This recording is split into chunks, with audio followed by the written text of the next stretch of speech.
मैंने एक कहानी सुनी। ये कहानी थी दो पुराने जमाने में। आपको मालूम है कि मोटरसाइकिल और कार्स नहीं हुआ करती, तो दो आदमी घोड़े पे चलते आ रहे थे। एक पहाड़ पे दो आदमी घोड़े पे चलते आ रहे थे। और क्योंकि पहाड़ का जो रास्ता होता है ना, बड़ा संकरा होता है। अगर आप कभी पहाड़ पे चले हैं तो वहां पे रास्ता बड़ा संकरा होता है। एक आदमी रुकता है, दूसरा चलता है। तो सामने से जो आदमी आ रहा था उसने देखा कि ये भाई रुक जाएगा, क्योंकि शायद इसका घोड़ा तेज था। उसको लगा वो ब्रेक मारेगा, अपने घोड़े को रोक लेगा, मगर वो रुका ही नहीं। तो हार के जो सामने से आ रहा था तेज स्पीड में आदमी, उसको थोड़ा रुकना पड़ गया। तो जैसे ही वो रुका और वो दूसरा वाला आदमी उसके बगल से जा रहा था, तो उससे पूछा कि भाई तू कहां जा रहा है इतनी जल्दी में, तुझे मैं नजर नहीं आया? अगर हमारी आपस में टक्कर हो जाती तो हम में से दोनों में से कोई ना कोई गिर जाता खाई के अंदर। तो सामने वाले ने बोला मुझे नहीं मालूम, मुझे तो घोड़ा चलाना भी नहीं आता, मेरा घोड़ा मुझे लेके जा रहा है। तो हम में से बहुत सारे लोग ऐसे घोड़ों के ऊपर सवार हैं जिनको हमें चलाना नहीं आता, मगर वो हमें लिए जा रहे हैं। शायद हमारा गुस्सा है, शायद और कोई चीज है, शायद हमारे दिल में कोई ऐसी बातें हैं जिनके ऊपर हम सवार हैं। तो ये सवाल मैं आज आपके पास छोड़ता हूं कि आप किसके ऊपर सवार हैं। हम जिसके ऊपर सवार हैं, क्या उसका कंट्रोल हमारे हाथ में है? अगर उसका कंट्रोल हमारे हाथ में नहीं है तो लाइफ आउट ऑफ कंट्रोल है। आमीन। परमेश्वर आपको हिम्मत देता है, वो अथॉरिटी देता है कि आप चीजों को कंट्रोल में कर सकें। पिछले हफ्ते अगर आप मेरे साथ थे तो हम एलिया के बारे में पढ़ रहे थे, और आज मैं एक खास बात को आप लोगों से बांटना चाहता हूं। ये जो सीरीज मैंने चालू की है रिवाइवल के लिए, बेदारी के लिए, और मैं इस बेदारी को देख पा रहा हूं, मैं इस अनॉइंटिंग को महसूस कर पा रहा हूं। मुझे नहीं मालूम कि आप कर पा रहे हैं कि नहीं कर पा रहे, मगर पिछले कुछ दिनों से जैसे जैसे हम प्रार्थना में आगे बढ़ रहे हैं, मैं ब्रेक थ्रूज को अपनी लाइफ में देख रहा हूं। मैं अपनी लाइफ में कुछ एरियाज में ब्रेक थ्रूज या छुटकारे को देख रहा हूं। मैं विश्वास कर रहा हूं कि आप भी देख रहे होंगे, और मैं उस गवाहियों को आने वाले समय में सुनना चाहता हूं कि ये एक बेदारी की बात हमारे साथ होने को है। बेदारी को रोकने वाली आत्मा एक है झूठे धर्म की आत्मा। बेदारी को जो रोकती है, रिवाइवल को सही में रोकती है, वो है प्रेयरलेसनेस या प्रार्थना ना कर पाना। बेदारी को जो रोकती है वो है जेजेबेल की आत्मा, येजेबेल की आत्मा। जब भी कभी ये येजेबेल की आत्मा होता है, इसको मैं पढ़ाता नहीं हूं क्योंकि ये बड़ा महिलाओं से या लेडीज ओरिएंटेड सब्जेक्ट है। इसके लिए मैंने अपनी वाइफ को डेडिकेट कर रखा है कि वो इस बात को पढ़ाए। मगर आज मैं इस बात की शुरुआत करूंगा कि ये जेजेबेल को कैसे पहचाने।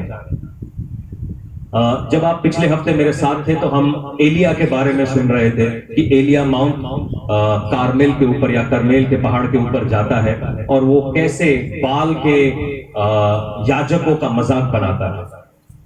मगर आज हम एक बात को और खास तरह से देखेंगे कि ये जो येजेबेल की आत्मा है, ये क्या है, ये कहां पाई जाती है। नाम इसका येजेबेल है। ये जो येजेबेल है, ये पुराने नियम में एक रानी का नाम था, मगर जरूरी नहीं है क्योंकि एक लेडीज नाम है, ये केवल लेडीज के अंदर पाई जाती है। मैं बहुत सारे पुरुषों को जानता हूं जो इस आत्मा के ऊपर ऑपरेट कर रहे हैं।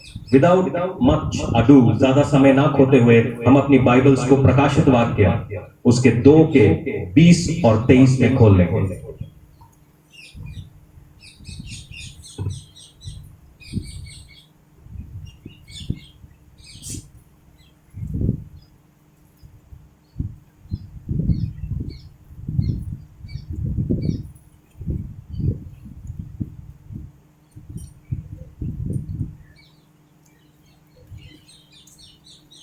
आज मैं अपने कुछ एक्सपीरियंसेस या कुछ अनुभव आप लोगों के साथ बांटना चाहता हूं। स्पिरिचुअल वॉरफेयर में, आत्मिक युद्ध में, कोई ये नहीं कह सकता कि मैं परफेक्ट हूं या मैं सारी चीजें जानता हूं, क्योंकि नित्य नई चीजें होती रहती हैं। हमारी समझ बहुत लिमिटेड है, तो और हम लिमिटेड बातों को समझ पाते हैं। जितना परमेश्वर हमें प्रकाशन देता है, हम उन बातों को समझ पाते हैं, और उन्हीं को लेकर हम परमेश्वर के सामने जाते हैं और दुआ बंदगी करते हैं। एक चीज जो हमारी जिंदगी के अंदर बेदारी को रोक रही है वो है येजेबेल की आत्मा। हम इसके बारे में पढ़ेंगे प्रकाशित वाक्य 2 उसका 20 से लेकर 23 तक। अगर आपने निकाल लिया है प्रकाशित वाक्य, बाइबल की आखिरी किताब है, और यहां पर थुआतिरा का संदेश जो परमेश्वर की पवित्र आत्मा थुआतिरा की कलीसिया को यूं कहती है, पर मुझे तेरे विरुद्ध में यह कहना है कि तू उस स्त्री इजेबेल को रहने देता है जो अपने आप में भविष्यवक्तनी कहती है और मेरे दासों को व्यभिचार करने और मूर्तियों के आगे चढ़ाई गई वस्तुओं को खाना सिखलाती है, भरमाती है। मैंने उसको मन फिराने के लिए अवसर दिया, पर वह अपने व्यभिचार से मन फिराना नहीं चाहती। देख, मैं उसे रोगाशय में डाल देता हूं, और जो उसके साथ व्यभिचार करते हैं वह यदि वे भी उसके से कामों से मन ना फिराएंगे तो उन्हें भी बड़े कलेश में डालूंगा। जो ट्रिब्यूलेशन है, जो शब्द ट्रिब्यूलेशन है, वो यहां पर कलेश को दिखाता है। हम लोग ट्रिब्यूलेशन, आखिर के दिनों में बड़ा ट्रिब्यूलेशन आने वाला है, ट्रिब्यूलेशन आने वाला है। हम उसके बारे में प्रकाशित वाक्य जिस दिन मैं पकड़ूंगा उसके बारे में बात करूंगा, मगर अगर आप अपनी बाइबल्स को देख रहे हैं तो उसको अंडरलाइन कर लीजिएगा कि जो इस झूठी भविष्यवक्तनी इजेबेल के साथ जुड़े हुए हैं, परमेश्वर की आत्मा कहता है कि मैं उनके ऊपर भारी कलेश डालूंगा। और 23वीं आयत में यूं कहता है कि मैं उसके बच्चों को मार डालूंगा। तब सब कलीसियाएं जान लेंगी कि हृदय और मन का परखने वाला मैं ही हूं, और मैंने तुम में से हर एक को उसके कामों के अनुसार बदला दूंगा। यहां पर कई सारी बातें परमेश्वर की आत्मा कह रही है और ये बड़ी टफ बातें हैं। अगर आप प्रकाशित वाक्य वो पढ़ना सही में चाहते हैं तो आपको अपना जो हृदय है, अपना जो स्पिरिट है, उसको सही में खोलना पड़ेगा, क्योंकि ये आसान नहीं है। ये बड़ा एक डिफिकल्ट वर्ड है, मगर इसको समझना बहुत जरूरी है कि कलीसिया के अंदर जो भ्रम है वो कौन पैदा कर रहा है। अगर मैं आपको पीछे लेके जाता हूं ये, तो मैं इसकी कहानी आपको पहला राजा के अंदर आप देखने को पाएंगे। पहला राजा 16 के अंदर आप देखेंगे कि अहाब नाम का एक राजा है। तो ये जो राजा था उसने अपना दिमाग चलाया और दिमाग चला के कहता है कि मैं अपने देश में शांति कैसे ला सकता हूं, एक ऐसी स्त्री के साथ शादी कर लेता हूं जिसका नाम येजेबेल। ये जो वर्ड है जेजेबेल, इसका मतलब है बाल का मंदिर। परमेश्वर का एक नियुक्त किया हुआ राजा एक ऐसी स्त्री के साथ मिलता है जो एक बाल का मंदिर कहलाती है। और इसका दूसरा मतलब है कि ये वो स्त्री है जो किसी के सामने सबमिट नहीं करती, नॉन सबमिसिव, एक ऐसी स्त्री जो अपने पति के बातों का कहना नहीं मानती। अगर आप इस स्त्री को देखें तो ये धीरे से अहाब की जिंदगी में आती है। अहाब की जिंदगी में ये अहाब को लालच देती है और लालच देके उससे पाप करवा देती है, और एक छोटे से अंगूर के बाग के लिए वो हत्या करवा देती है, जबकि पूरा देश अहाब का है। मगर अहाब का मन उस अंगूर के बाग की तरफ आ गया, और ये येजेबेल कहती है उस बंदे को, नबोत नाम का वो बंदा था, उसको मरवा देते हैं, अंगूर का बाग ले लेते हैं। एक राजा के हाथों से उसकी प्रजा का खात्मा करा रही है, और उसके बाद से ये उस व्यक्ति के साथ पूरी रीति से चिपक जाती है और पूरे देश में गड़बड़ी फैला देती है। ये जो स्पिरिट है, इसको जानने का जो सबसे पहला तरीका है, जैसे प्रकाशित वाक्य में लिखा है कि ये व्यभिचारिणी है, ये व्यभिचार है, ये सिडक्शन की आत्मा है, ये सिड्यूस करती है।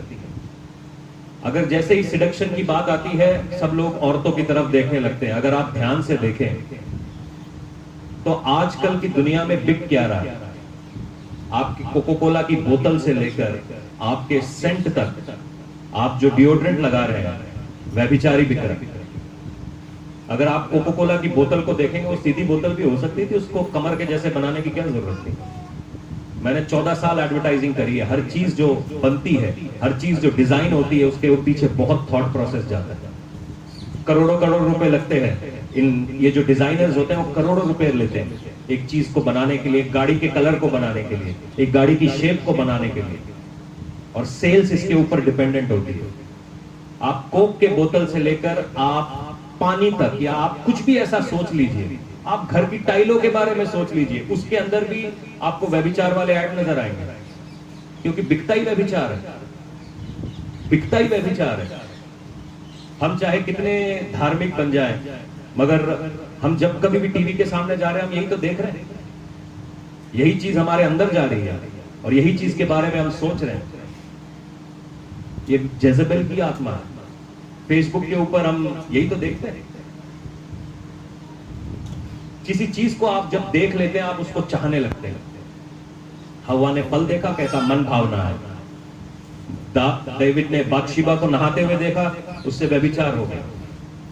देखना, आप क्या चीजों को देख रहे हैं, आपकी आंखें किन चीजों को ढूंढ रही हैं। अगर वो परमेश्वर के अलावा कहीं और टिकी हुई है तो कहीं ना कहीं आप अपने जरिए से आप व्यभिचार कर लेंगे।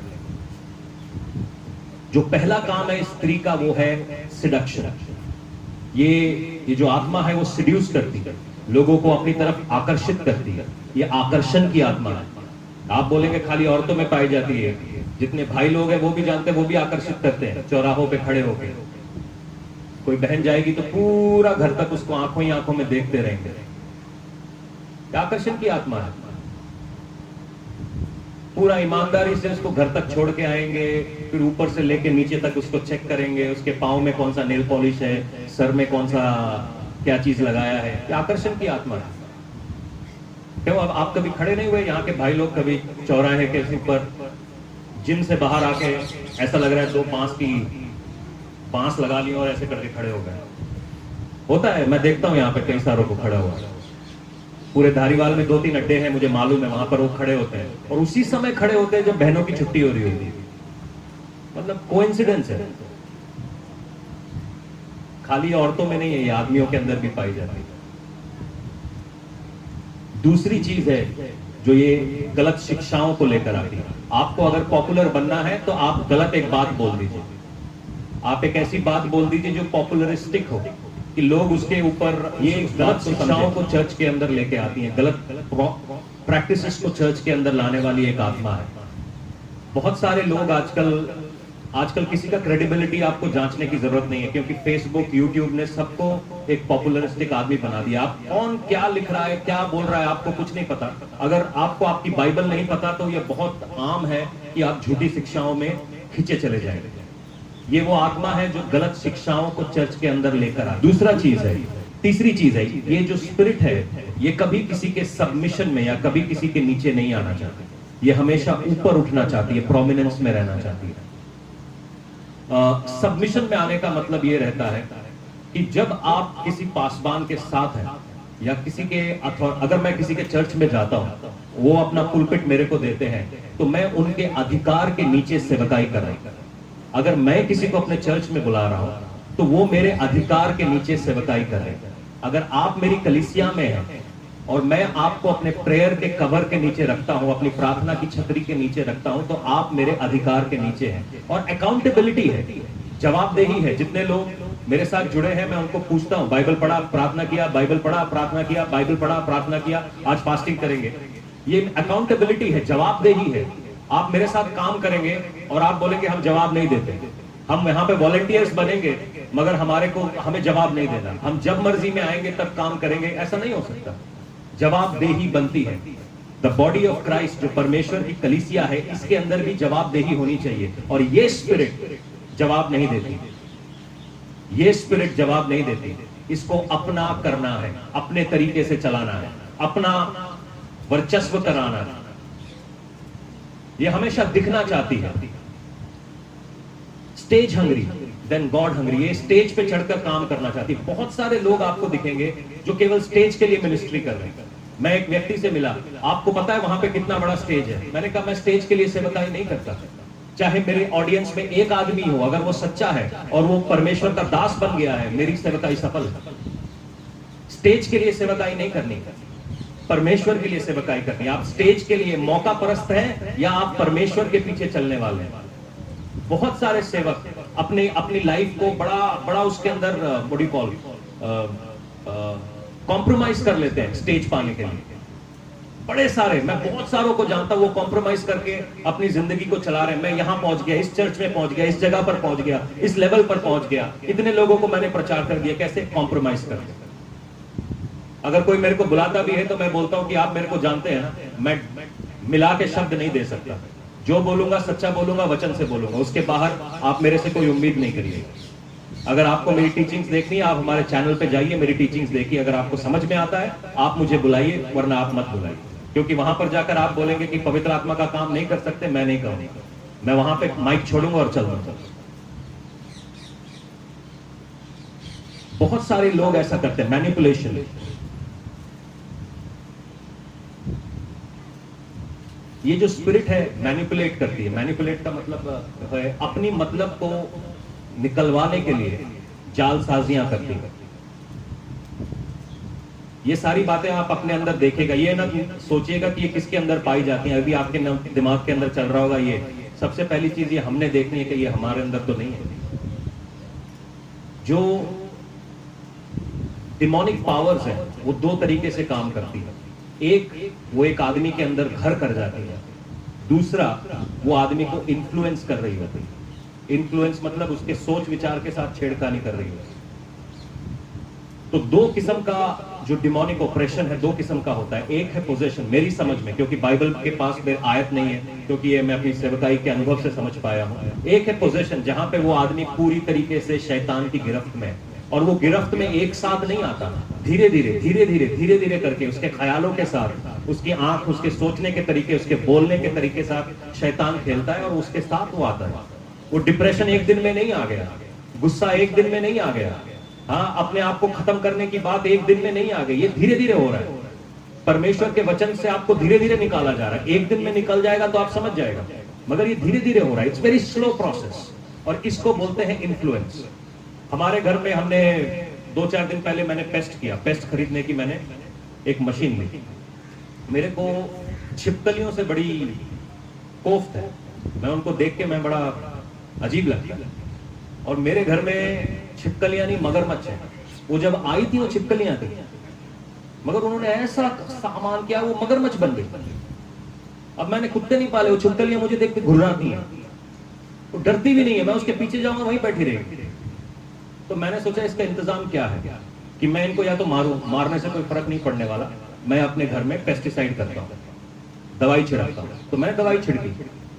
दवाई छिड़कने से एक मजेदार चीज हुई कि जितने कीड़े थे वो मर गए, और जिस दिन वो कीड़े मरे तो बड़ी वाली छिपकलियां पहले ही गायब हो गई। उसके बाद छोटी छोटी वाली की अटेंडेंस मैंने ली तो धीरे धीरे करके एक एक एक एक करके कम हो गई। शैतान को हराने का तरीका है, उसका फूड सोर्स, वो जिस सोर्स से आपकी जिंदगी में जुड़ा है उसको खत्म कर दो। कीड़े खत्म हो गए तो उनका खाना खत्म हो गया, निकलेंगे। आपके दिमाग में अगर ख्याल आ रहे हैं, कोई चीजें ऐसी आ रही हैं, उनको आप खत्म कर दीजिए, ये छिपकलियां निकलेंगी आपके घर से, ये निकलेंगी। ये जेजेबेल को हराने का एक बड़ा गिफ्ट है, क्योंकि ये आपके दिमाग के साथ ज्यादा खेलती है बजाय इसके कि आपके शरीर के साथ। ये आपको दिमाग में बोलेगी अपने पति को मैनिपुलेट कर, अपनी पत्नी को मैनिपुलेट कर, अपने पास्टर को मैनिपुलेट कर, अपने भाई को मैनिपुलेट कर। मैनिपुलेट मतलब उसको अपने हिसाब में, अपने हिसाब से चला, उसको अपने हिसाब से उनको चला के दिखा।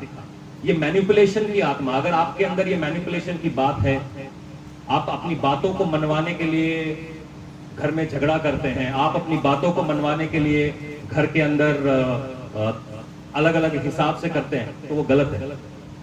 ये परमेश्वर की आत्मा नहीं है। परमेश्वर की आत्मा आज्ञाकारी की आत्मा है, वो धैर्य वाली आत्मा है, वो शांति की आत्मा है, वो झगड़े की आत्मा नहीं है। झूठ बोलना, ये आत्मा हमेशा झूठ बोलती है, ये अपना इंट्रोडक्शन भी झूठ में देती है। जो आदमी इसके अंदर होता है वो बड़ी बड़ी बातें करता है, वो झूठ बोलता है। ये झूठों से भरी हुई एक आत्मा है। मैं ये मिनिस्ट्री किया है, मैंने वो किया है, मैं ये किया है। ये एक्चुअली मिनिस्ट्रियल अफेयर में ये आत्मा जुझी हुई होती है। दूसरों को इंटिमिडेट करना, दूसरों को उकसाना, ये आत्मा हमेशा दूसरों को उकसाने में लगी रहती है, और किसी ना किसी तरीके से अपना नाम ऊंचा करना चाहती है, अपने आप को ज्यादा दिखाना चाहती है बजाय इसके कि यीशु मसीह दिखे। एक रिवाइवल हुआ 1904 में, मैं बेदारियों को बहुत पढ़ता हूं, उसको बोलते हैं वेल्श रिवाइवल। ये वेल्स नाम की जगह लंदन में हुआ, और ये रिवाइवल इस तरीके से स्टार्ट हुआ कि 5, 6, 16, 17 साल के लड़के हर रोज एक जगह पर मिलकर प्रार्थना करने लगे कि वेल्स नाम का जो शहर है इंग्लैंड में, वो बचाया जाए। और वो प्रार्थना कर रहे थे। ये प्रार्थना काफी दिनों से चल रही थी और वो प्रार्थना कर रहे थे। उन लड़कों के बीच में एक बंदा था, उसका नाम था इवान रॉबर्ट्स। और वो बाहर जाता है और बाहर जाके वो एक दर्शन को देखता है कि पर बादलों से एक हाथ निकला है और वो वेल्स की तरफ बढ़ रहा है। और वो अपने दोस्तों को आके कहता है कि हमारी प्रार्थना सुन ली गई। और वो प्रार्थना पता है क्या कर रहे थे कि परमेश्वर आप मुझे बेंड करिए, आप मुझे मोड़िए, अपने हिसाब से मोल लीजिए। और जैसे ही वो ये दर्शन देखता है, अगले दिन उनका पासवान बोलता है आप हमारा चर्च इस्तेमाल करिए, मीटिंग्स चालू होंगी। ये रिवाइवल 1 साल तक चलता है और 1 साल के अंदर इस रिवाइवल में कम से कम 1 लाख आदमी यीशु मसीह के चेले बनाए जाते हैं। ये केवल फॉर्म भरना नहीं है, ये केवल कार्ड बनाना नहीं है। 1 लाख आदमी यीशु मसीह के चेले बनाए जाते हैं। और रिवाइवल लाने वाले कौन है? 17-18 साल के लड़के। ये लड़का बड़ा है, इवान रॉबर्ट्स की उम्र उस समय शायद 18 या 19 साल होगी।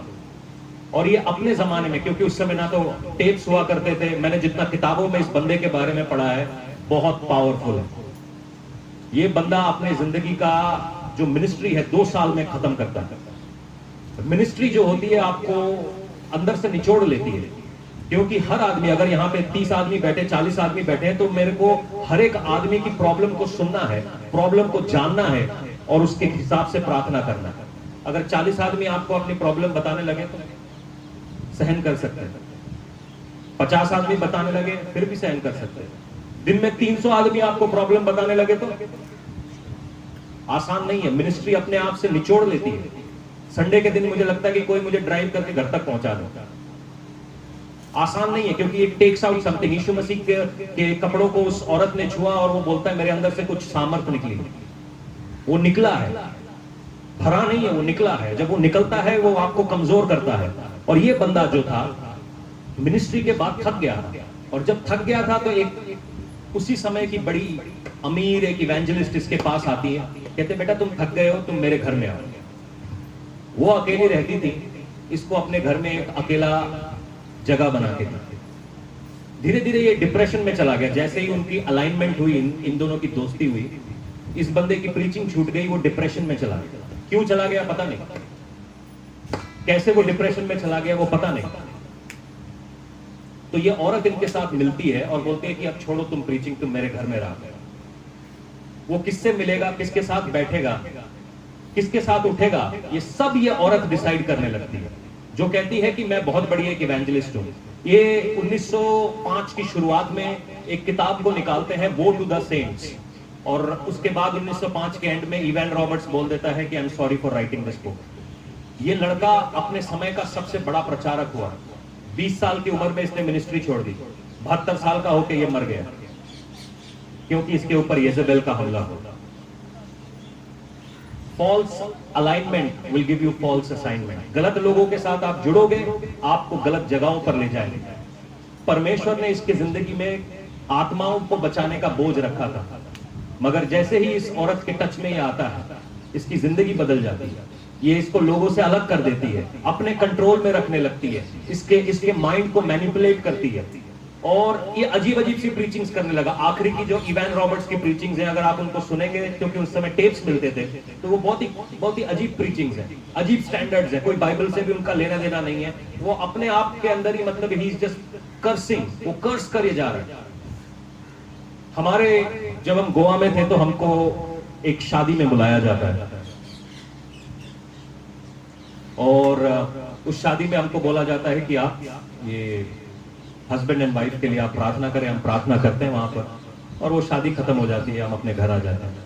उस शादी के 10-15 दिन के बाद हमारे को कॉल आता है कि जिस बहन की वो शादी थी, उस शादी में हम भी मौजूद थे, और आपकी प्रार्थना हमें बहुत अच्छी लगी, हम आपके साथ मिलना चाहते हैं, और we are so glad to meet with you, हम आपके साथ मिनिस्ट्री करना चाहते हैं। तो खुशी की बात है। इतनी सी बात हुई, और ये फोन नेहा ने लिया था, और ये कहती है कि मैं मन में बड़ी दुखी हो गई। कहती है मैं मन में बड़ी दुखी हो गई, ये किसका फोन आ गया, शायद ये बंदा बड़ा दुखी है। मैंने कहा इसमें कोई बुरी बात नहीं है जो उसने कहा, क्योंकि उस समय मेरे को इस बात की समझ नहीं थी कि ये चीज क्या हो रही है। बेसिकली जो लोग आप जो विचक्राफ्ट करते हैं, जो विचक्राफ्ट, जादू टोना मालूम है क्या है? कंट्रोल करना, वशीकरण करना, किसी की डेस्टिनी को अपने हिसाब से चलाना, उसका बुरा हो जाए, उसके साथ ये हो जाए, उसका वो, ये जादू टोना, ये जो आत्मा है, ये जादू टोने की आत्मा है और ये चर्च के अंदर घुस गई है। ये नेहा को फोन करते हैं और नेहा मतलब बड़े दुखी हो जाते हैं। एक आदमी आपसे मिलने के लिए कह रहा है और आप दुखी क्यों हो रहे हैं? आप दुखी क्यों हो रहे हैं? Because she was under witchcraft. वो हमारे साथ अलाइन कर लेते, उस समय हमें पता नहीं था, हम उनके साथ मिलने लगते, हम आपके साथ काम करेंगे, सारी जिंदगी भर हम आपके साथ काम करेंगे। मैंने कहा कमाल के लोग हैं यार, सारी जिंदगी भर परमेश्वर ने हमें बोला है हम आपके साथ काम करेंगे। मैंने कहा ओके, प्रेज गॉड। लोग मिल गए,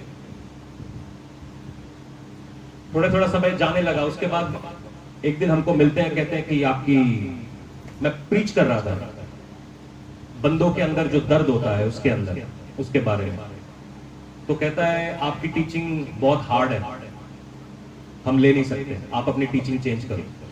मैंने कहा तू चर्च चेंज कर ले, टीचिंग तो चेंज नहीं होनी। वो चर्च छोड़कर चले जाते हैं, वो चर्च छोड़कर चले जाते हैं। चर्च में एक अजीब बात होने लगती है, कोई लोग बात मानने को राजी नहीं। अगर हम किसी को बोले आप प्रार्थना करिए, प्रार्थना करने को राजी नहीं, फास्टिंग करिए, फास्टिंग करने को राजी नहीं। एक अजीब सा एक माहौल है, ये जो स्पिरिट है ये फैलने लगी सबके अंदर, ये सबके ऊपर एक अजीब सी एक बात थी, दैट शी वाज, मतलब वो अपने पति को लीड करना चाह रही थी, पति के सबमिट नहीं कर रही थी, पीछे से पति को लीड करना चाह रही थी। वो हमारे साथ मिनिस्ट्री करने को आती है, चिल्ड्रन मिनिस्ट्री होती है, हम उनको बोलते हैं आप प्रीचिंग करिए। आखिर में पूरा हो गया, मीटिंग होने वाली है, मीटिंग की मैंने बोला सिस्टर अभी आपका सेशन है बच्चों के साथ, कहती नहीं मैं टीचिंग नहीं करूंगी। क्यों? ताकि उसकी सच्चाई हमें पता ना चल जाए, क्योंकि जैसे ही वो वचन खोलेगी हम समझ जाएंगे कि वो कितने पानी में है, वो कितने पानी में है। और ऐसे ही जगहों पे आप देखेंगे, ऐसी ऐसी ऐसी ये जो स्पिरिट है, ये कंफ्यूजन की आत्मा है और ये चर्चेस के अंदर घुसी हुई है। आपको आइडिया तक नहीं है कहां कहां पे घुसी हुई है, किसके अंदर। हम शायद एक लेडी की बात कर रहे हैं, मगर ये लेडीज के नहीं, आदमियों के अंदर है। यहाँ पे मैं ऐसे चर्चेस सुनता हूँ जहां पे आपको कार्ड दिए गए हैं, आपके कार्ड पे अटेंडेंस लगती है। अटेंडेंस कैसे लगती है? बिना बार कोड के भाई। ये भी एक जेजेबेल की आत्मा है। आप अगर मेरे चर्च में नहीं आए तो आपका नुकसान हो जाएगा। ये कौन सी आत्मा है? ये भी जेजेबेल की आत्मा है। कौन सी आत्मा कहती है कि दूसरे का चर्च तोड़ दो? ये जेजेबेल की आत्मा है, ये जेजेबेल की आत्मा है। कौन सा प्रचारक दूसरे प्रचारक के विरोध में बात करने लगेगा विदाउट एनी रीजन दूसरों के बारे में? ये जेजेबेल की आत्मा है। व्यभिचार वाले प्रचारकों के पास आप अपने बच्चों को भेजना चाहते हैं और सही चर्चिस में आप अपने बच्चों को नहीं भेजना चाहते हैं, जेजेबेल की आत्मा है। ये जेजेबेल की आत्मा है। इसको हमने बहुत तरीके से इसको डिसर्न करना है, इसको समझना है। कहीं ये हमारे घरों के अंदर तो नहीं घुसी हुई है, कहीं ऐसी हम प्रीचिंग्स तो नहीं देख रहे। जो इस आत्मा के शिकार होते हैं, जो इस आत्मा के अंदर आते हैं, अजीब बीमारियां उनकी लाइफ में आ जाती हैं। हमारी इस कलीसिया की बात करते हैं, यहां पर कुछ लोग हुए जो हमारे साथ इनिशियली मिनिस्ट्री में जुड़े। ये जो लोग होते हैं, जो येजेबेल की आत्मा, इनको सब सारी मिनिस्ट्रियों की बुराइयां करनी है। फलाना पास्टर बेकार है, फलाना पास्टर बेकार है, फलाना पास्टर बेकार है, फलाना पास्टर बेकार है। मैंने कहा होगा भाई, बेकार होगा तो सबकी बुराइयां करेंगे आपके पास आकर, आपके साथ बैठ जाएंगे। मगर जब आप उनको सवाल करने लगेंगे ना कि ये गड़बड़ी आपकी लाइफ में क्यों है, क्योंकि अकाउंटेबिलिटी का रिश्ता है हमारा रिश्ता जो है अकाउंटेबिलिटी का। जैसे ही आप उसके ऊपर बात करेंगे ना कि ऐसा क्यों है, गांव में जाके आपके नाम पे र्यूमर फैला देंगे कि इसके पैसे तो अमेरिका से आते हैं, अगर मेरे आते तो तुम्हारे भी आने चाहिए। ये ऐसा है, ये वैसा है, पूरे गांव में र्यूमर फैला देंगे। चलो फैला दो र्यूमर, मेरे को क्या फर्क पड़ता है।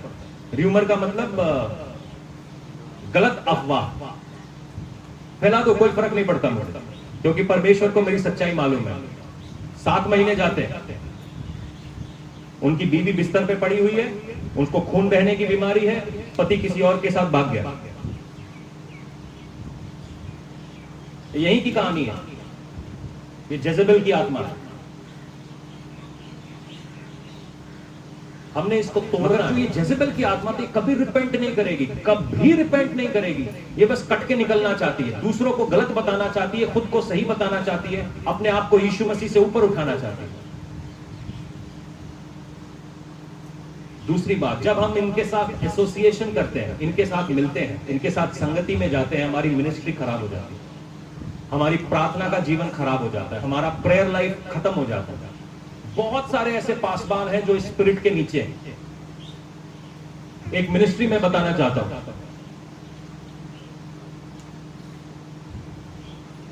वहां पे पास्टर जी आपको अकेले में बैठ के सिस्टर के साथ प्रार्थना करते हैं, स्पेशल प्रेयर।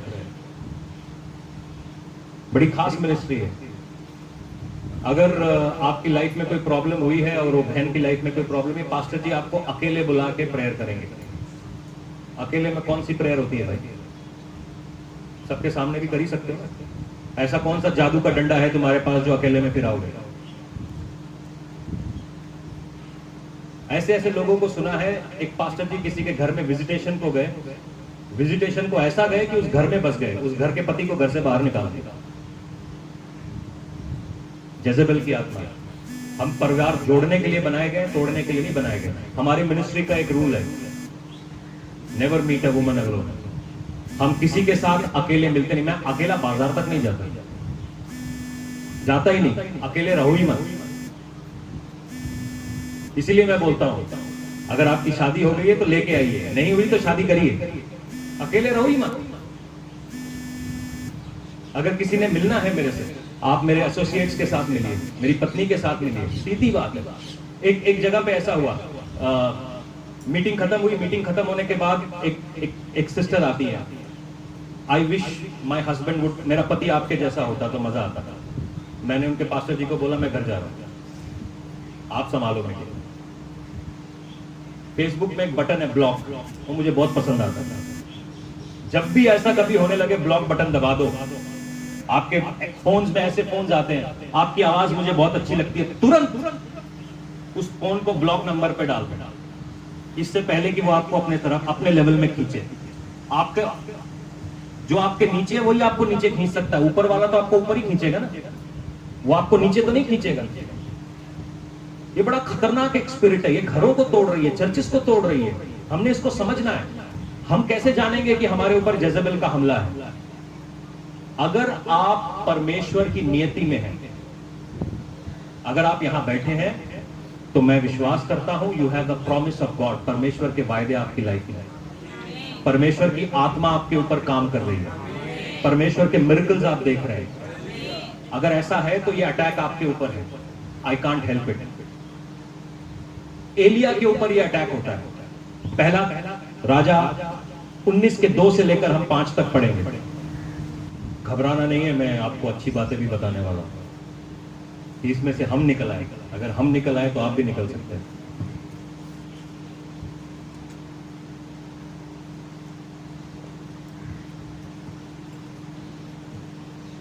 जब हमारे साथ ये अटैक हो रहा था मिनिस्ट्री का, तो हमने देखा जब ये लोग हमारे चर्च में आए, चर्च अच्छा चल रहा था, ठीक है, 1-2 दिन अच्छा हुआ, हम इनकी बात मानने लगे, हम इनके साथ फेलोशिप करने लगे।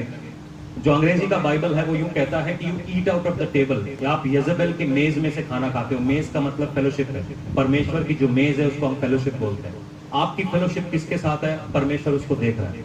जब ये अटैक हमारे साथ हुआ हमारी मिनिस्ट्री में गोवा के अंदर, जब भी मैं गोवा के बाहर जाऊं, गुजरात में जाऊं या कहीं और जाऊं, मिनिस्ट्री इज क्रेजी। क्रेजी मतलब लोग मेरे को वहां पे रात भर सोने ना दें, ऐसा हिसाब है। मेरे को छुप के सोना पड़ता था क्योंकि वो प्रार्थना कराने के लिए लगे हुए वहां पे। मैं गोवा में आऊं, गोवा में आते ही मैं डिप्रेशन में सोचे गोवा से कैसे बाहर निकल गया, कोई मेरे को गोवा से बाहर निकाले। मैं मतलब इतना जैसे गोवा में आऊं ना, मेरे को 3 दिन तो अपना दिमाग खाली करने में लगे। यार दिमाग खाली करो, क्योंकि जनरली मैं मिनिस्ट्री के लिए हमेशा एक्साइटेड रहता हूं, मगर जैसे ही मैं उस जगह पर आता हूं, क्योंकि ये जो मिनिस्ट्री, ये जो स्पिरिट है ना, ये बेसिकली एक प्रिंसिपैलिटी है, एक जगह के ऊपर हक बना के बैठी हुई है, और वो चीज आपको मल्टीपल लोगों पे दिखेगी। हम यहां पे पढ़ेंगे और उसके बाद इसको एक्सपीरियंस करेंगे कि वचन क्या कहता है। पहला राजा 19 का 2 से लेकर 5 तक पढ़ेंगे। करमेल के पहाड़ के ऊपर परमेश्वर का दास एलिया जाता है और वो ये जेजेबेल के 450 प्रॉफिट्स को और 400 आशर के प्रॉफिट्स का मजाक बना देता है। और यहां पर यूं होता है, तब इजेबेल ने एलिया के पास एक दूत द्वारा कहला भेजा, यदि मैं कल इसी समय तक तेरे प्राण को उनका सा ना कर डालूं, तो देवता मेरे साथ वैसा ही वरन उससे भी अधिक करें। यह भी देखा कि एलिया अपने प्राण लेकर भागा और यहूदा के बरशिबा को पहुंचकर अपने सेवक को वहीं छोड़ दिया। परंतु वह समय जंगल में एक दिन के मार्ग पर जाकर झाऊ के पेड़ के तले बैठ गया। वहां उसने यह कहकर अपनी मृत्यु मांगी कि हे यहोवा, बस अब मेरा प्राण ले ले, क्योंकि मैं अपने पुरखों से अच्छा नहीं हूं। वह झाऊ के पेड़ के तले लेटकर सो गया, और देखो एक दूत ने उसे छूकर कहा, उठ और खा। एलिया ने 450 बाल के देवताओं को, प्रॉफिट्स को मारा, और उसके बाद ये जो जेजेबेल है, येजेबेल जो है, वो एक दूत भेजती है।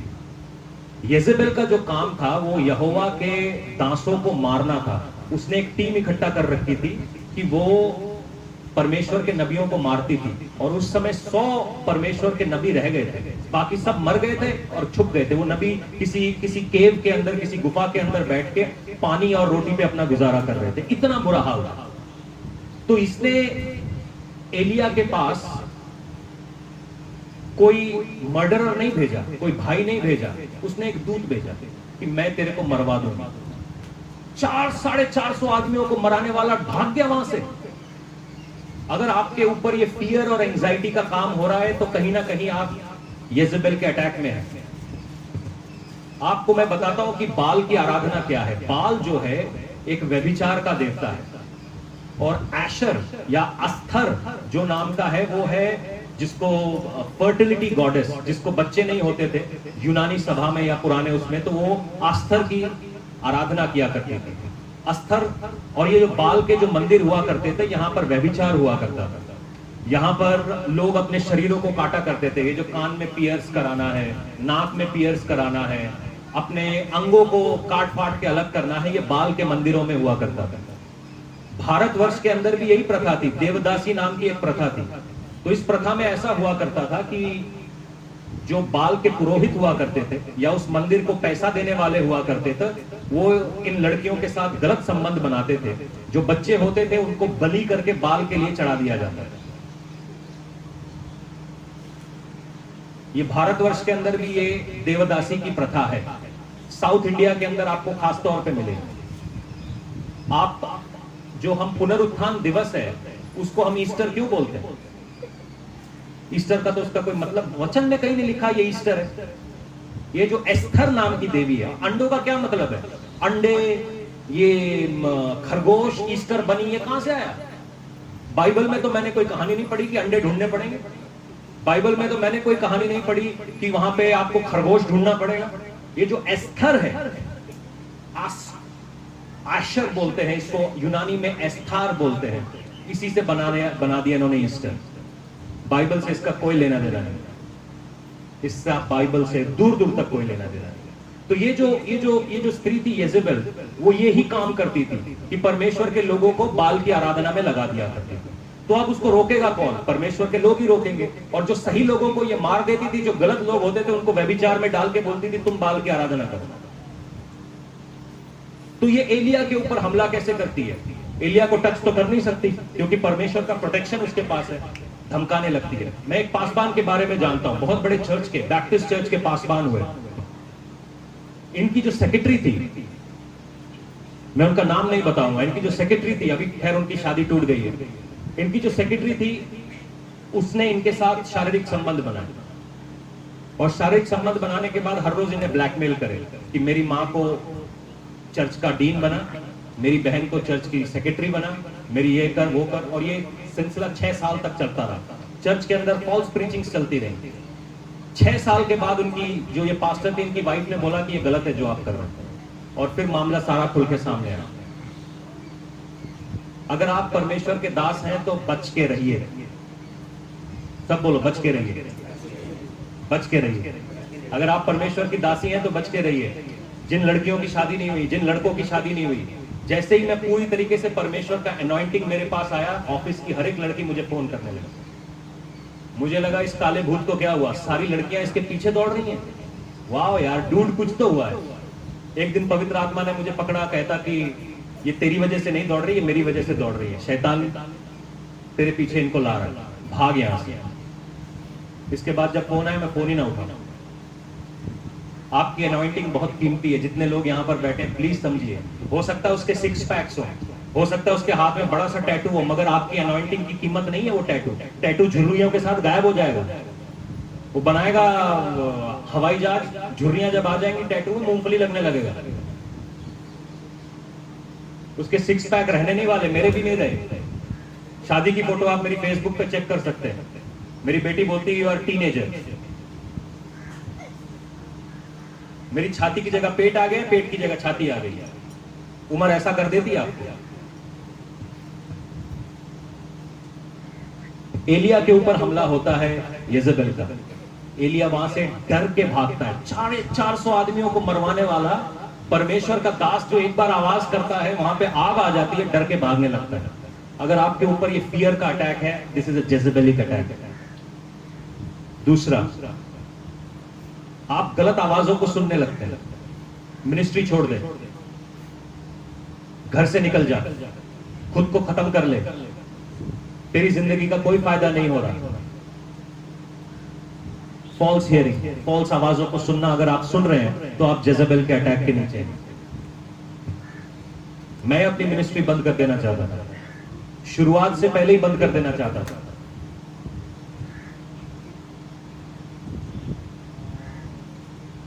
आप जब भी जेजेबेल के अटैक के अंदर होंगे तो आपको कभी दिशा नहीं सूझेगी कि कौन से रास्ते में जाएं, क्या करें, किधर जाएं, क्या करें। आपको हमेशा कंफ्यूजन में रहेगा। बहुत सारे लोग कंफ्यूजन में, उनको मालूम नहीं बिजनेस क्या करना है, उनको मालूम नहीं पढ़ाई क्या करनी है, क्योंकि वो क्या कर रहे हैं, वो पॉर्न देख रहे हैं।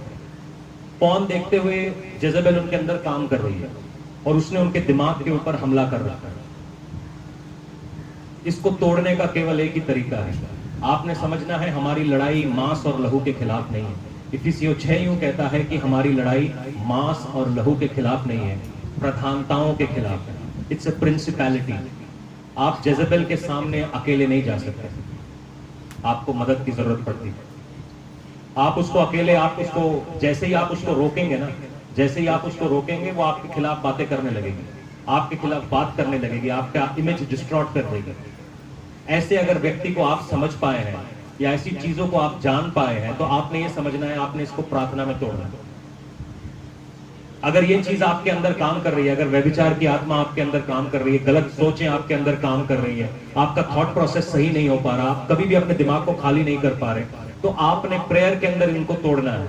शैतान को उसका खाना मत दो, वो फीड करता है आपके ऊपर, आपके दिमाग के ऊपर वो फीड करता है, उसको फीड करने मत दो अपने ऊपर। आप अपने ऊपर पवित्र आत्मा को जनाए रखें। जब कभी भी गलत थॉट आता है, एक लस्टफुल थॉट आता है, आप परमेश्वर के सामने जाए, कहे प्रभु मुझे क्लेंस करें, खुदावन मेरी आंखें केवल तेरी महिमा को देखने के लिए है। वचन पढ़े, वचन को पढ़ने लगे। कभी भी ऐसा होने लगे आप वचन पढ़ने लगे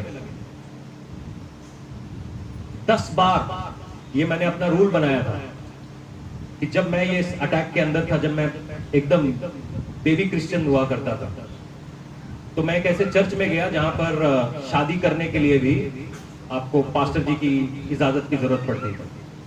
मगर मैं हूं, तो मैं ये सब बातों को मानना इतना ज्यादा नहीं समझा करता था। और जैसे ही मैंने वो चर्च छोड़ा, तो वहां पे सारे लोग मेरे पीछे ऐसे पड़ गए जैसे कि मैंने यीशु मसीह को छोड़ दिया। हमारे YouTube चैनल के ऊपर एक ऐसी मिनिस्ट्री है, मैं अपने लोगों से डिस्कस कर रहा था, ऐसी मिनिस्ट्री है जिन्होंने अपने जो असैसिन्स हैं हमारे पीछे लगा रखे हैं। जैसे ही वीडियो रिलीज होता है, वीडियो को रिपोर्ट कर दिया जाता है। जैसे ही वीडियो रिपोर्ट होता है, वीडियो के व्यूज गिर जाते हैं और वीडियो को वापस आने में प्रॉब्लम होती है। बहुत प्रोमिनेंट मिनिस्ट्री है भाई पंजाब की, हमारे व्यूज खा रही है क्योंकि हम उनके खिलाफ बात कर रहे हैं। मेरा दोस्त है अमेरिका में, मैंने उससे पूछा कौन कर रहा है भाई, कहता है मैं बता नहीं सकता, आप यूट्यूब को मेल लिखे। वो गूगल में ही काम करता है, ये वेरीफाई करा चुका हूं। जैसे ही ईमेल आई, जैसे ही उनको हिट्स मिलने लगती है, मेरे गूगल यूट्यूब के अंदर एक एनालिटिक्स होता है, मैं बहुत पढ़ लेता हूं उसको, तो जैसे ही कहीं से हिट्स आने लगती है, अचानक से वो वीडियो रिपोर्ट हो जाता है। मिनिस्ट्रीज है ये फुल गॉस्पेल मिनिस्ट्रीज हैं, बड़े बड़े नाम ले रखे इन्होंने। हमारी छोटी सी मिनिस्ट्री के पीछे पड़े हैं। क्या तकलीफ है? जेजेबेल की आत्मा, जेजेबेल की आत्मा। मैं प्रूफ कर सकता हूं इसको एनालिटिक्स दिखा के आपको, क्योंकि इनको सच बाहर आना, सच बाहर आ गया तो आप लोग बच जाएंगे। 25,000 का कार्ड कौन बनाएगा बे? 1 लाख रुपए पापा जी के साथ कौन स्पेंड करेगा पर्वत में जाने के लिए?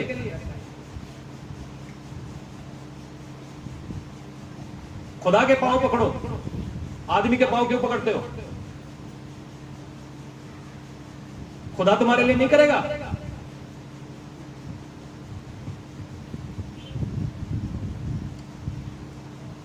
जब ये अटैक हमारे ऊपर हो रहा था तो कम से कम मेरे को डायरेक्शन नहीं मिल रहा था कि हमने नेक्स्ट क्या करना है, क्योंकि अचानक से आप चारों तरफ से गिर जाते थे। एलिया भी चारों तरफ से गिर गया था, कुछ नहीं हुआ था।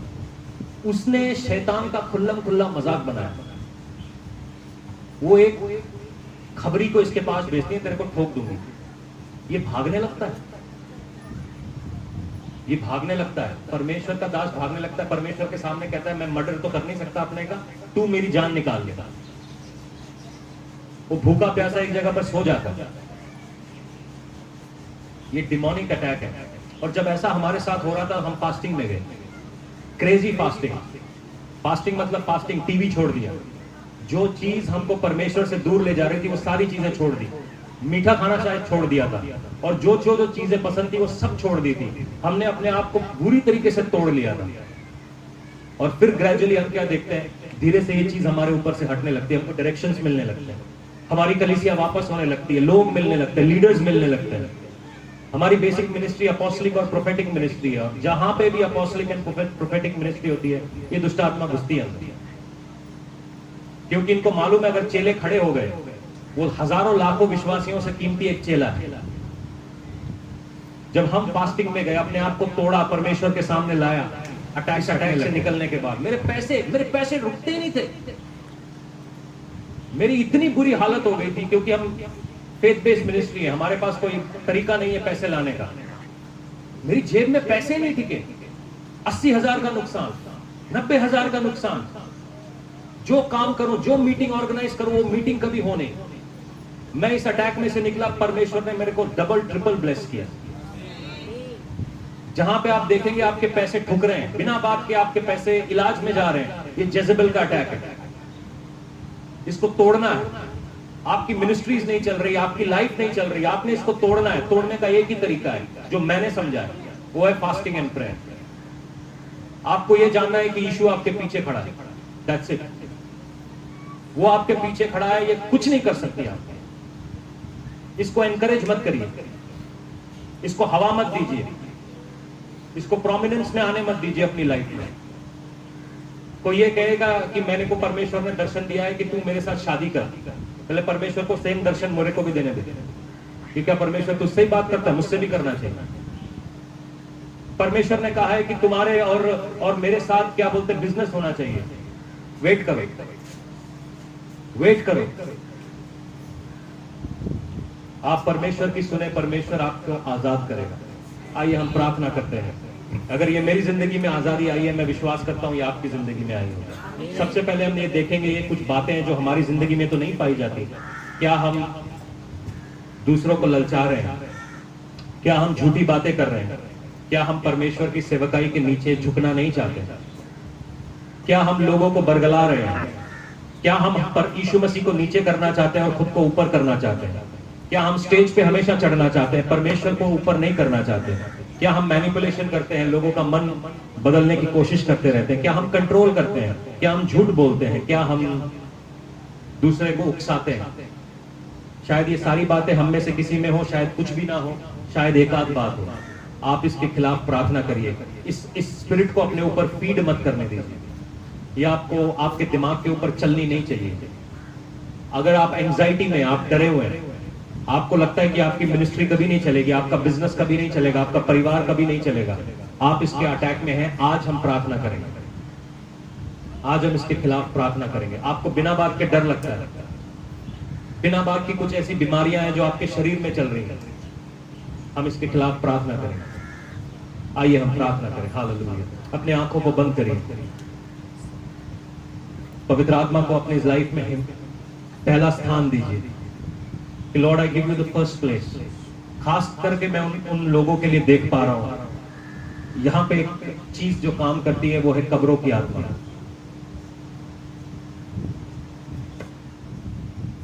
कब्रों की आत्मा जो कब्रों की आराधना करते हैं, वहां उन घरों के अंदर एक बड़ा अजीब सा माहौल बना हुआ है। ये स्पिरिट कहीं ना कहीं से निकल के किसी ना किसी बच्चे के अंदर, किसी ना किसी बुजुर्ग के अंदर चली जाती है और वहां पर ये फिर तकलीफ को क्रिएट कर रही है। बोलिए गॉड यू रिलीज मी। आप मुझे इस डर से निकालिए, इन चीजों से निकालिए। खुदावन आपकी हुजूरी के नीचे हम आते हैं। Lord I come under your ministry हो गॉड। पवित्र आत्मा हम आपकी मिनिस्ट्री के नीचे आते हैं पिता। Lord you touch me. खुदावन आज आप हमें छुए पिता, आप हमें छुए पिता।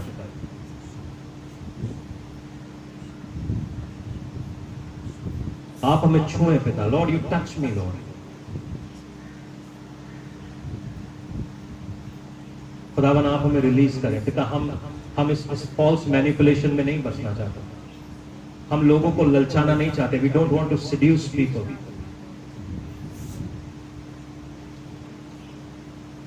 दया करें पिता।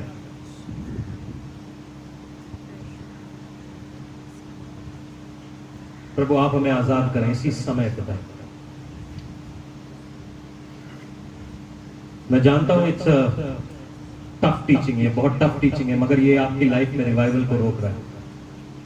सच माने आई लव यू। मैं आपसे प्रेम करता हूं यीशु मसीह के प्रेम से।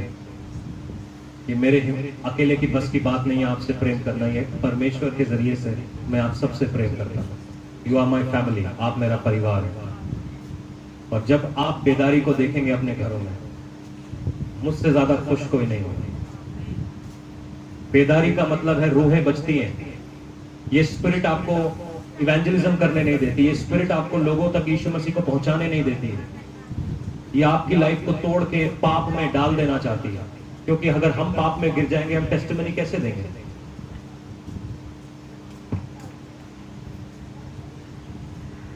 दीरामा सिखे रोबो संते के रेसे। Holi spirit of God, thank you father. पवित्र आत्मा आप हमारी मदद करें लॉर्ड। इस वजन को आप हमारे ऊपर से हटाएं। आज पवित्र आत्मा का मस्सा यहाँ पे एक डिफरेंट रीति से काम कर रहा है। आप परमेश्वर से मांगे पिता ये चीज मेरे ऊपर से हटाएं पिता। Lord release this. खुदावन इस चीज को मेरे ऊपर से हटा दे पिता।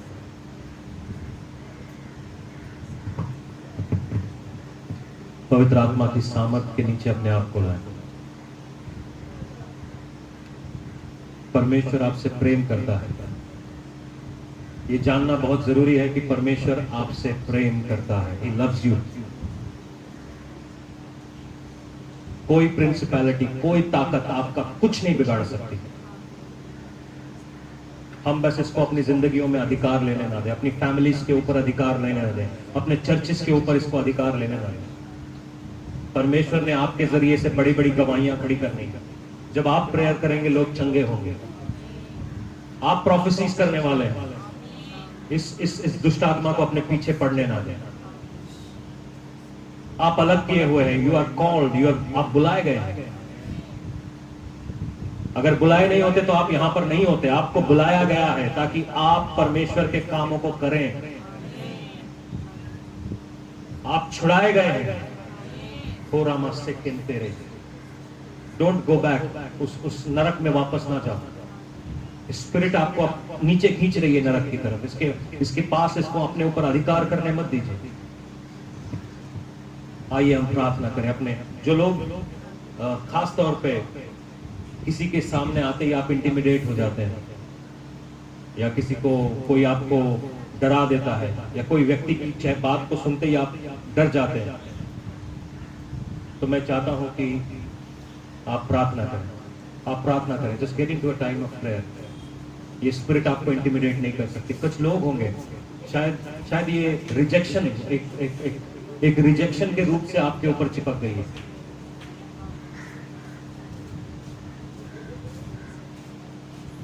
आत्मा आज आप हमको छुड़ाइए। पवित्र आत्मा आज आप हमको छुड़ाइए। लॉर्ड रिलीज मी। परमेश्वर से कहें कि खुदावन आप मुझे छुड़ाइए, प्रार्थना करिए, आप मुझे छुड़ाइए, छुड़ाइए, छुड़ाइए पिता।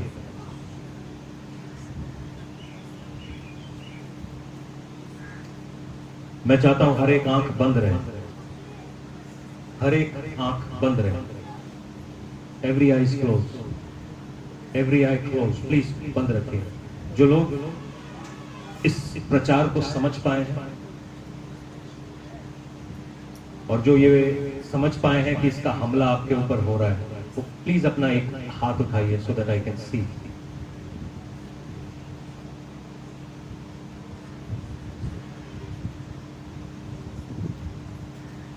Holy Spirit of God, thank you Lord, thank you Lord।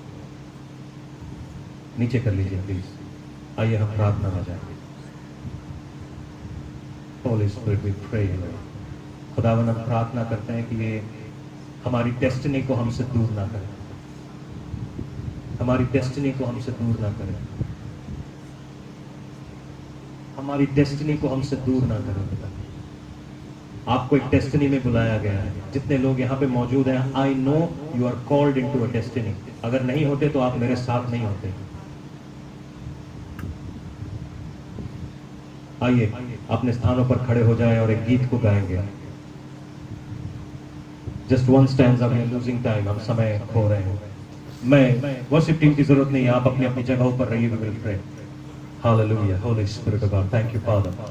हो तेरी स्तुति और आराधना करता हूँ मैं तुझसे प्रार्थना, महिमा से तेरी तू इस जगह को भर, जो भी तू चाहे तू यहाँ पे कर। हालेलुया, रिड्यूस इसको भगाएं यहाँ से। हालेलुया, हालेलुया,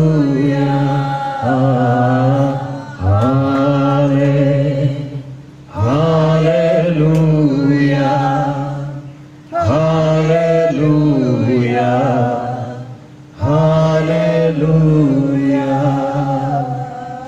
करुणा से तेरी नया दिन दिखाता है, ढाल बनकर मेरी मुझे बचाता है।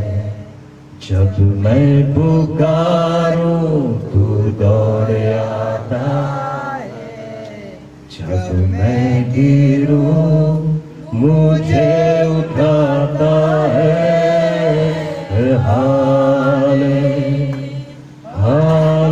Hallelujah, hallelujah, hallelujah,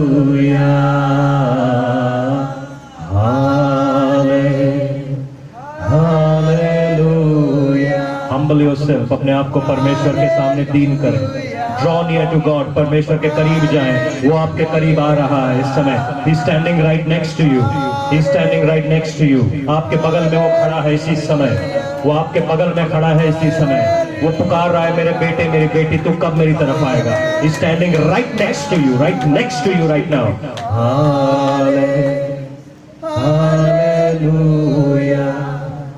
Hallelujah, Hallelujah।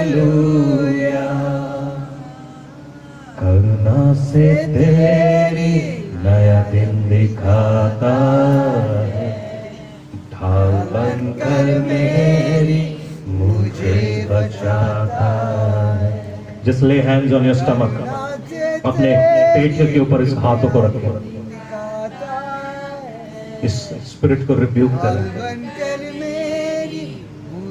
जो आज तक तेरे को यूं कहता है तेरी जिंदगी में कुछ सेवकाई नहीं होगी, कुछ नहीं होने वाला, तू आगे नहीं जाने वाला, आज तुम्हारे अंदर से वो निकल रहा है। Just rebuke करें इसको, रिब्यूक करें right now। You are good, you are made in the image of God। तू किसी जेज़ेबेल के लिए नहीं बना है, तू एलिया है, तू एलिया है, तू एलिया है जिसको परमेश्वर ने निकाला है, अपनी माँ की कोख में से अलग किया है। ओ तू वो डेबोरा है हमारे बीच में, वो वर्शिपर्स है हमारे बीच में, वो खराबा ने से हमारे एलिशा हमारे बीच में है, हमारे पौलुस हमारे सामने है, हमारे फिलिप हमारे सामने है। ओ खराबा बाबा परमेश्वर ने तुमको इसलिए नहीं पुकारा कि आप हार जाए, परमेश्वर ने आपको इसलिए पुकारा कि आप जयवंत से भी बढ़ के हैं। You are more than conquerors. खुदावन कई लोगों के पेट में बच्चे डाल रहा है आज इसी समय यीशु मसीह के नाम से।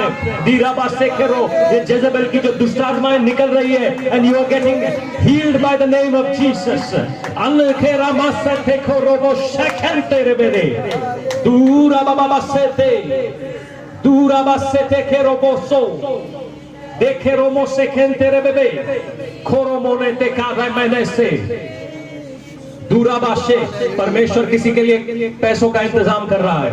आप लोग प्रार्थना कर रहे थे किसी पैसे के लिए, आपको ऐसी जगहों से मिलने वाला है, क्योंकि ये स्पिरिट आज आपके ऊपर से हटी है। You will receive the money. आप देखना अगले 1.5 महीने में you will come down and से कि ये कैसे मेरा इंतजाम हो गया मुझे नहीं मालूम। Holi spirit of name in the name of Jesus. मैं बोलता हूं कुछ लोगों के लाइफ के अंदर से आज आप बड़े दिनों से आप सोए नहीं है, मगर आज आप घर में जाके सोएंगे। यू विल बी, आप में से कुछ लोग टायर्ड है, बहुत ज्यादा थके हुए हैं। आप चाहे 20 घंटे सो जाएं, उसके बाद भी आप थके हुए रहते हैं। आज ये थकावट आपके ऊपर से हट रही है यीशु के नाम से। ये थकावट आज आपके ऊपर से हट रही है आप यीशु मसीह के नाम से। आप इससे डरेंगे नहीं, आप इसको दौड़ाने वाले हैं। हालेलुया। लॉर्ड प्रभु आपकी आत्माएं हमारे बीच में है। प्रभु आप हमारे बीच में, मैं जानता हूं आप एक गहरा काम कर रहे हैं। घर जाके भी अगर पवित्र आत्मा किसी को अगवाही करता है फास्टिंग एंड प्रेयर में जाने के लिए, please go, please go, please जाइए, प्लीज जाइए। ये टीचिंग किसी को दोष लगाने के लिए नहीं है, ये सबसे पहले मेरे लिए है, उसके बाद आपके लिए है। ये टीचिंग सिर्फ आपको ये बताने के लिए है, don't succumb to the spirit. इस स्पिरिट को मौका मत दे अपनी जिंदगी को कंट्रोल करने का। You are in control, Jesus is in control. मेरी गाड़ी को चलाने वाला मैं नहीं, यीशु मसीह है। आमीन। जो लोग प्रार्थना के लिए आना चाहते हैं वो प्रार्थना के लिए